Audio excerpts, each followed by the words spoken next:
வெறும் 50 வயதே உள்ள நபர் ட்ரீட்மெண்ட்டுக்காக வந்திருந்தாங்க. காலம் முழுக்க அவர் நின்னே தொழில் செய்யக்கூடிய ஒரு வேலை செய்யக்கூடியதுல அவங்களுக்கு கால் முட்டு வந்து முழுமையா தேய்மானாகி எண்ணெய் பசை இல்லாம முட்டுக்குள்ள 4 வகையான ஜவ்வு இருக்கும். அதுல ஒரு ஜவ்வு மட்டும் முழுமையா வந்து டேமேஜ் ஆயிருக்குன்னு சொல்லி டாக்டர் சொல்லி அனுப்பிச்சிட்டாங்க. கால் சாச்சு நடக்கிறாங்க. வலி வந்து தீவிரமா இருக்கு. நைட்டு வந்து இப்படி குடையிற மாதிரி வலி, ஒரு நாளும் கூட நிம்மதியா தூங்க முடியாத அளவுக்கு வலி இருக்குன்னு சொன்னாங்க.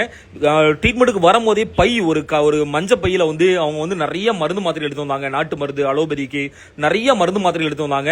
அந்த மருந்துகளை சாப்பிட்டும் கூட எனக்கு குணமே இல்லை அப்படிங்கிற அளவுக்கு இருந்தது. சிகிச்சை முடியும் போதே கால் அந்த பிளெக்சிபிலிட்டி கிடைச்சிரும், அந்த இறுக்கமா இருக்கக்கூடிய அந்த சென்சேஷன் போயிடும். கால் நல்லா இலகுவான முறையில் மீண்டு வரக்கூடிய மிக மிக இலகுவான சிகிச்சை. அறுவை சிகிச்சை இல்லாமல் முட்டை முழுமையா குணப்படுத்தக்கூடிய ஒரே சிகிச்சை முறை, நம்பகத்தன்மை வாய்ந்த சிகிச்சை முறை. ஒரு நாளைக்கு 5 நபர்களுக்கு மட்டுமே சிகிச்சை அளிக்கப்படுகிறது.